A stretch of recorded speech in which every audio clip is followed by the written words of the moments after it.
Olá, irmãos! Dezembro chegou.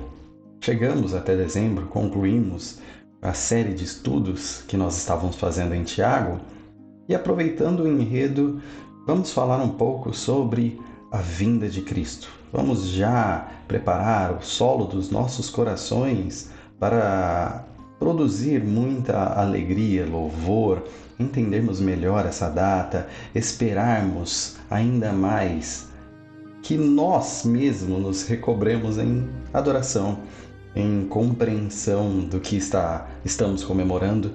E é óbvio, essa data não é sequer decretada pela Bíblia, mas decidimos comemorar que Jesus veio a nós neste enredo. Então façamos com todo o nosso coração. Se nós decidimos comemorar que Cristo veio a nós, que seja algo de se derramar perante o trono de Deus, que seja algo de entender o que tudo simbolizou e o que realmente aconteceu, a verdade e a luz que vieram até nós, e façamos isso nos derramando em adoração. Por isso, escolhi esse tema, para o servirmos sem medo. É um trecho do Cântico de Zacarias, narrado em Lucas, mas se nós tivermos a oportunidade, se Deus quiser, estudaremos essa oração, mas somente numa próxima oportunidade. Hoje, para iniciar esse tema, para o servirmos sem medo, gostaria de olhar um pouco sobre o enredo do livro do profeta Sofonias.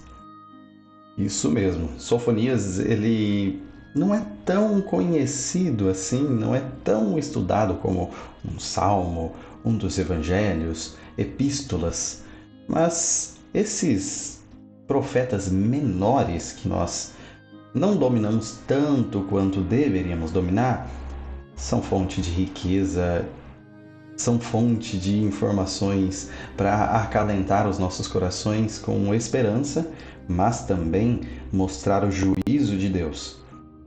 No caso de Sofonias, o próprio nome dele já diz: o Senhor escondeu. O significado do nome Sofonias, o Senhor escondeu.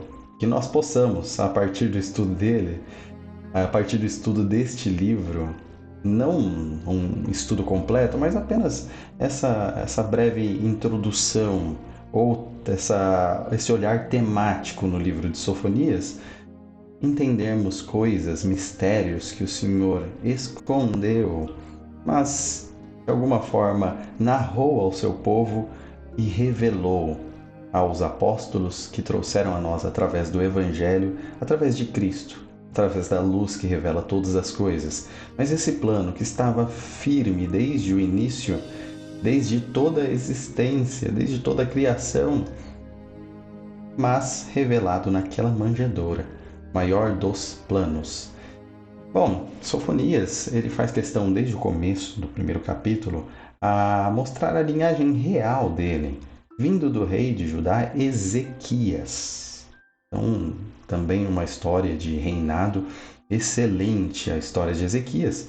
E nós, vendo se nós olharmos que esse Sofonias veio de uma linhagem real tão especial, obviamente ele seria mais ouvido, mais atentos os olhos de Judá às profecias deste homem. Mas não é bem assim que funciona, a gente sabe. Os corações envoltos no pecado às vezes não dão atenção necessária aos alertas dos homens de Deus. Bom, o ministério de Sofonias foi durante o reinado de Josias, durante o reinado lá em Judá de Josias. O tema do seu livro, basicamente, é o dia do Senhor. Então, o grande dia em que o Senhor se levantará e agirá em, principalmente, punição, mas também em perdão. Então, nós temos o grande dia sendo o alvo de Sofonias aí, e esse foco duplo, tanto de condenação, de sentença, de punição, de o peso do pecado de várias nações ser cobrado, quanto também uma chamada ao arrependimento e à salvação legada a um remanescente de Israel, uma parte então desse povo. Visto que esse livro traz essa visão dupla, esse foco duplo de condenação e de salvação, nós podemos trabalhar um pouco esse enredo. Primeiro capítulo, versos 2 e 3, já mostram bastante disso. Destruirei todas as coisas na face da terra. Palavra do Senhor. Destruirei tanto os homens quanto os animais. Destruirei as aves do céu e os peixes do mar, os que causam tropeço junto com os ímpios. Farei isso quando eu ceifar o homem da face da terra, declara o Senhor. Um dia de punição, um dia em que o Senhor se levantará contra os maus, um dia em que tudo será destruído, está sendo narrado aqui. Todos os ímpios, todos os que fazem mal, todos aqueles que causam tropeço, serão destruídos, juntamente com a criação. Homens, animais, aves, peixes, tudo será destruído. Aquilo que nós conhecemos que foi criado, aquilo que nós vemos, tocamos, sentimos, passará por causa do pecado do homem. O motivo é o pecado. Haverá essa grande destruição porque Deus, no seu caráter perfeito, não teve correspondência do homem na bondade que ele demanda, na santidade que ele exala. O homem se rebelou, transgrediu, pecou. Quando eu falo o homem em si, é para representar todos os filhos de Adão, mas representar a nós, a mim, a você. Nós pecamos e isso demanda destruição, isso demanda punição numa justiça. Se nós virmos alguém cometendo atrocidades, seja furtos, estupros, assassinatos, o que nós precisamos entender e deve ser feito para a justiça ser mantida é uma punição sobre aquele que cometeu tal crime, prescrita então na lei. A punição que o Código Civil, o Código Penal, a nossa Constituição já prevê. Porém, no que tange à santidade de Deus, a punição que um pecado demanda é a destruição que Deus garantiu, não é uma possibilidade, que acontecerá. O motivo, continuando aí ainda no capítulo 1, está exalado em alguns trechos dos versos 15 a 18. Esses trechos separados dizem: aquele dia será um dia de ira, dia de aflição e angústia, dia de sofrimento e ruína, dia de trevas e escuridão. Trarei aflição aos homens, andarão como se fossem cegos, porque pecaram contra o Senhor. Nem a sua prata, nem o seu ouro poderão livrá-los no dia da ira do Senhor. No fogo do seu zelo, o mundo inteiro será consumido. Dia de ira, dia de aflição, dia de angústia. Não adianta simplesmente falar: eu sei, eu realmente cometo pecados, mas eu tenho prazer nisso, eu gosto dessa vida, eu gosto das minhas escolhas e quando chegar a hora de pagar por elas eu pago. Isso é uma informação muito longe da punição que virá. Isso é uma falta total de noção do que realmente vai acontecer. Estamos falando de angústia, estamos falando de aflição, sofrimento, ruína, trevas, escuridão. Estamos falando que o mais corajoso e mais forte, mais audaz, mais obstinado dos pecadores vai se derreter como manteiga perante a fornalha. Vai simplesmente quebrar e rasgar a si mesmo em prantos, em gritos e se arrependendo de cada segundo das atrocidades que fez. Dentro dessa punição que haverá, Deus nos chama ao arrependimento, nos chama a olhar os nossos próprios atos e não aceitar uma ira futura como algo que nós suportaremos, mas como algo que nos leva a dobrar os nossos joelhos perante Deus e gritar por misericórdia. Afinal, é o cuidado, é o zelo dele que vai operar todo esse castigo. Então, a destruição está prometida. E o motivo dessa destruição, dessa punição, é o pecado. Não há nenhum outro motivo. Não há motivo em Deus que originou ou que seja autor da nossa destruição ou do nosso pecado. Foi a nossa própria responsabilidade. Foi o seu desejo, o meu desejo, corrompidos pela tentação de sermos iguais a Deus, desde o Éden. Sim, nós pecamos e precisamos entender o peso desse pecado. Não achar que nós só cometemos algumas falhas. Eu sou um bom cidadão, eu sou uma boa pessoa que faz boas coisas. Eu cometo algumas falhas. Entenda que essas falhas são pesadíssimas e trazem um fardo terrível de punição e juízo para você. Enquanto você não entender o tamanho do pecado, o peso do pecado, você não vai entender o quanto Deus é bom. Não vai entender o quanto Deus é santo e não vai entender a preciosidade daquele que foi deitado numa manjedoura. Você nunca vai entender o tamanho do seu Salvador se não compreender o enredo da sua salvação, o poço da onde você foi tirado para ser salvo. É o seu merecimento, é a condenação.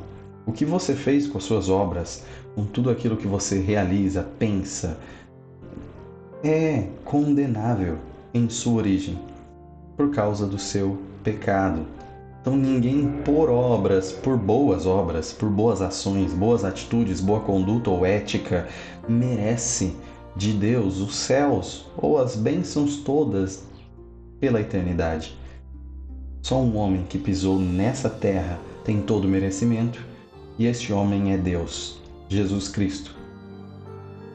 Pois Sofonias, então, traz neste enredo de condenação, nessa conscientização do pecado, castigos sendo profetizados às nações, castigos aos povos, castigos a Judá, a Filístia em suas cidades, Etiópia sendo citada, a Síria, o grande império assírio, sendo também citado, todos estes sendo punidos, sendo prevista punição, aflição e dor por causa da obstinação dos seus pecados, porque eles não se arrependem, porque eles continuam ouvindo e ouvindo mensageiros de Deus trazendo mensagens de arrependimento e continuam não tomando providência alguma. Que não sejamos nós assim, que ao ouvirmos os castigos e as punições, nós não nos rebelemos contra o justo juiz, mas nos curvemos perante o Deus Santo e Misericordioso. Inclui nessa lista de castigos, chegando no capítulo 3, Jerusalém, a cidade de Jerusalém. E essa grande cidade que simboliza o povo de Deus, ela também terá horrores prometidos a ela ali no capítulo 3 de Sofonias. Mas existe um remanescente. Por mais que Deus vai chacoalhar essa cidade e arrancar aquilo que é podre dentro dela, haverá um remanescente. E esse remanescente será purificado. Esse remanescente tem uma promessa maravilhosa de esperança. De esperança. Então entendam esse livro, entendam o que Sofonias está dizendo. Existe uma terra seca, como mostra essa imagem, de punição. Existe um ambiente terrível de juízo e caos, mas existe uma terra fértil de céus azuis e esperança brotando.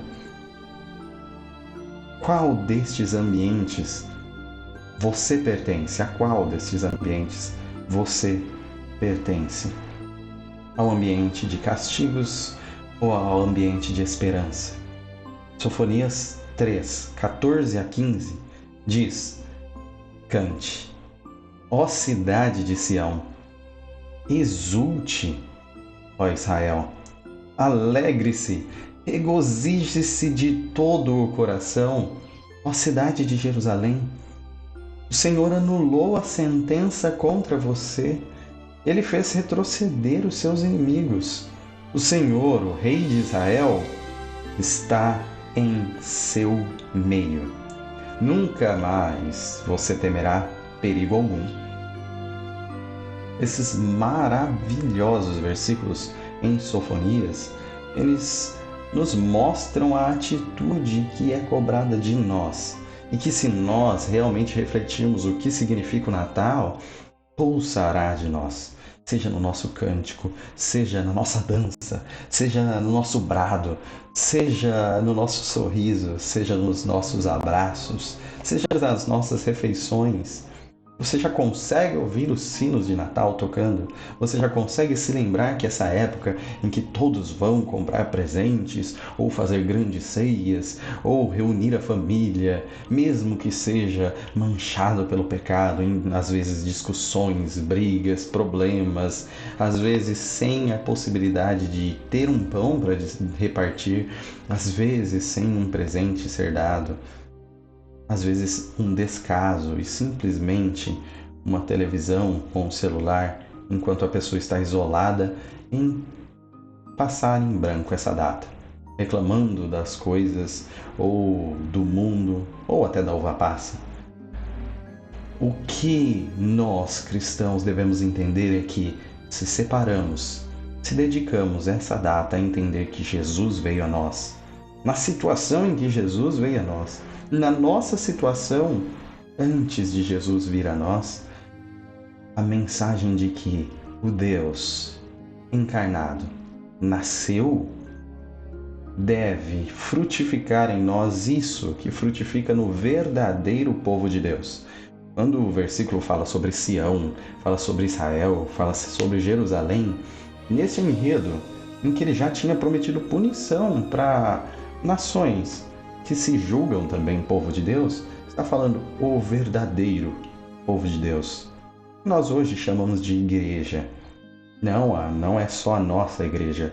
Todo aquele que crê e verdadeiramente foi salvo por Cristo Jesus, este é o povo de Deus. Na mensagem de Jesus veio a nós, cante, exulte, alegre-se, regozije-se de todo o coração. De todo o coração. Que isso transborde com força e fervor de nós. Em meio à condenação, por que alegrar-se? Perdão. Em meio a tantas aflições, por que nós somos convidados de todo o coração a nos alegrar? Porque nós somos convidados de todo o coração a regozijar, a cantar, a exultar. Três frases estão nesses versículos que são maravilhosas o suficiente para já nos trazer os olhos para aquela manjedoura, para aquele local onde Cristo nasceu, para esse Jesus que nasceu, e lembrarmos do quão especial é Deus ter enviado Cristo a nós. Essas três frases nos lembram disso, da importância disso. O Senhor anulou a sentença contra você. O Senhor, o Rei de Israel, está em seu meio. Nunca mais você temerá perigo algum. A primeira frase: o Senhor anulou a sentença contra você. O Senhor anulou a sentença contra você. Entenda, quem fez isso foi o Senhor, não foi você.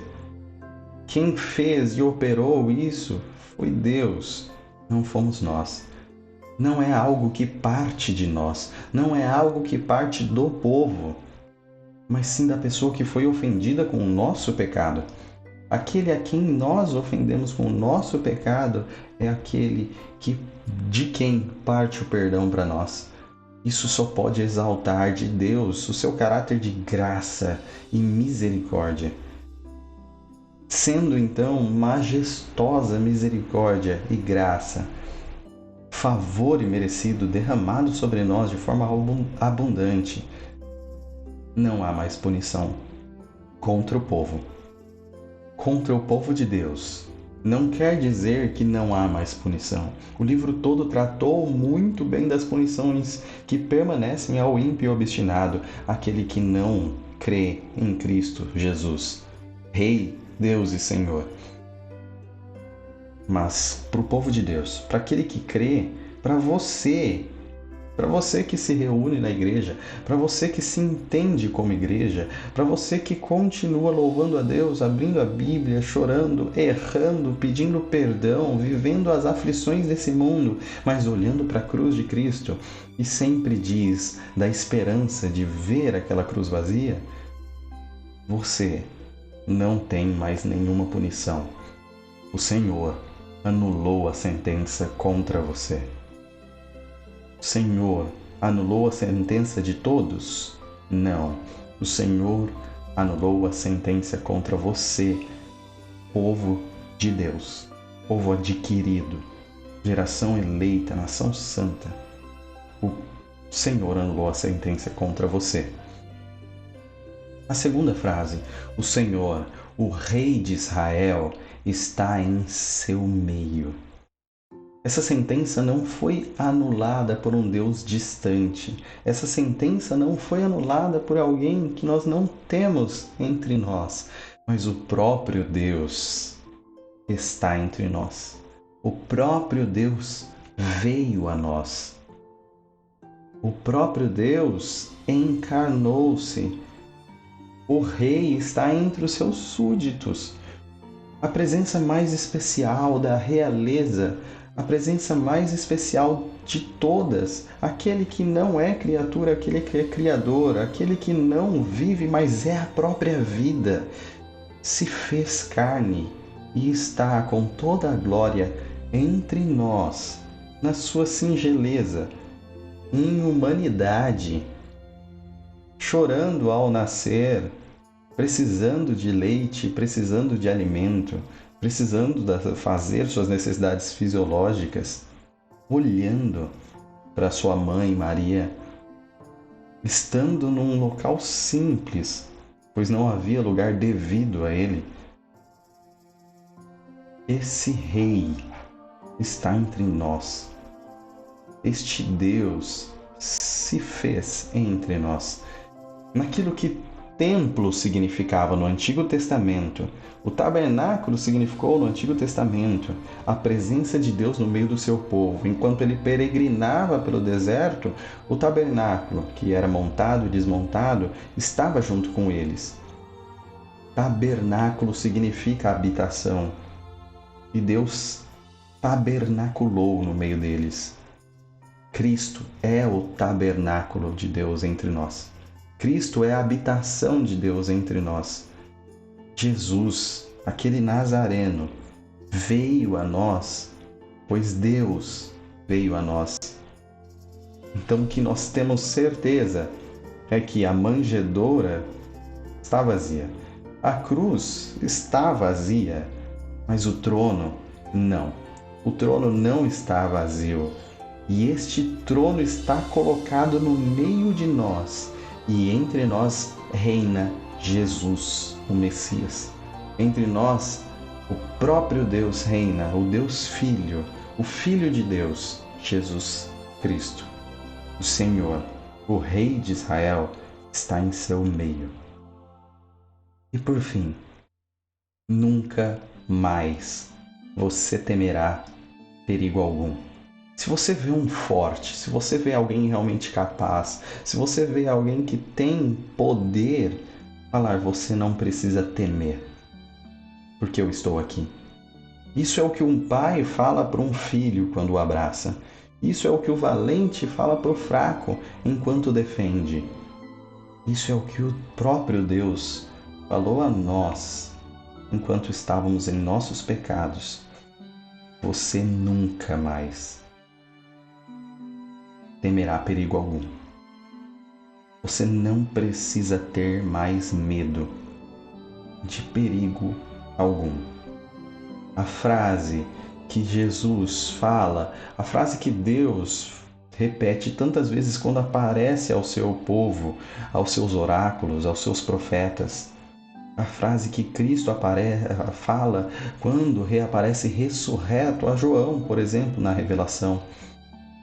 Não temas. Não temas. Você não precisa temer. Pecadores temem. É natural de pecadores temerem. É natural de pecadores ficarem tremendo perante a condenação que está chegando. É natural que alguém que esteja com algum problema na sua habilitação, no seu carro, ou mesmo embriagado, ao ver uma blitz e ver a polícia chamando para parar, é natural que tenha medo, porque existe uma condenação, porque existe um mal, uma transgressão da lei e existe um transgressor dentro daquele veículo. É normal ter medo daquele que pode punir você. Mas quando alguém que pode punir você olha para você em misericórdia e estando junto contigo, fala: você não precisa temer perigo algum. É porque algo foi mudado. É porque uma condenação foi extinta, uma sentença foi tirada. Não porque nós estamos perfeitos em tudo que nós fazemos, mas porque Ele nos aperfeiçoou no sangue de Jesus. O que nós temos certeza, então, é que esse Deus entre nós nos mostra que nós não precisamos mais temer esses perigos. Os perigos da lei, os perigos do nosso pecado, os perigos da condenação, que são iminentes a todo aquele que não se esconde no forte braço de Deus. Nunca mais você temerá perigo algum. Agora você pode servi-lo sem medo. Agora você pode amá-lo sem medo.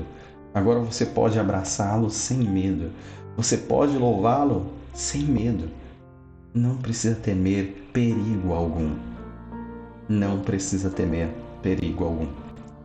E os versículos que continuam aí no demais do capítulo 3, estão chegando ao ponto de salvar o desamparado, ajudar aquele que é debilitado. O versículo 17 é o único que eu destaco, finalmente, para a gente concluir.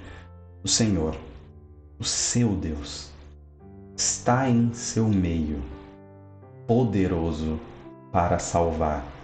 Você consegue olhar a debilidade de uma criança, a fragilidade de uma criança, e todos em volta, com anjos nos céus louvando, com pastores vindo louvá-lo, com vindo do Oriente aí esses magos, esses astrólogos, que chegarão muito, muito, muito depois desse enredo da manjedoura, mas mesmo assim conseguem avistar a estrela que leva ao Salvador.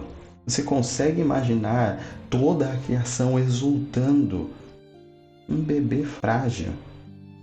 E aquele bebê que não consegue sozinho alimentar-se. Aquele bebê que não consegue sozinho levantar daquela manjedoura. Aquele bebê que é simplesmente uma criança, chorando como todas, a recém-nascida e com todas as fragilidades de um homem comum. Ser chamado de poderoso para salvar, esse é o nosso Jesus Cristo.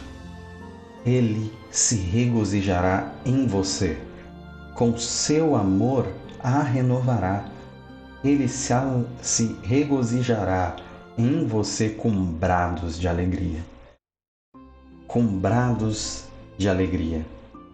Isso não é uma tristeza para nosso Rei vir aqui sofrer o que ele tem que sofrer, morrer numa cruz. Isso não é uma tristeza. Ele vir a nós, para Ele mesmo, é uma alegria. E Ele se alegra em você. O Criador olha para você e se regozija em você. Você pode, com toda confiança, sorrir. Você pode, com toda confiança e sem medo algum, se regozijar junto com Ele, porque Ele se regozija em você. Porque, independente de quem você é, qual raça, tribo, cor, língua, nação, independente daquilo que você fez, os teus pecados, se você crê em Cristo, estão perdoados.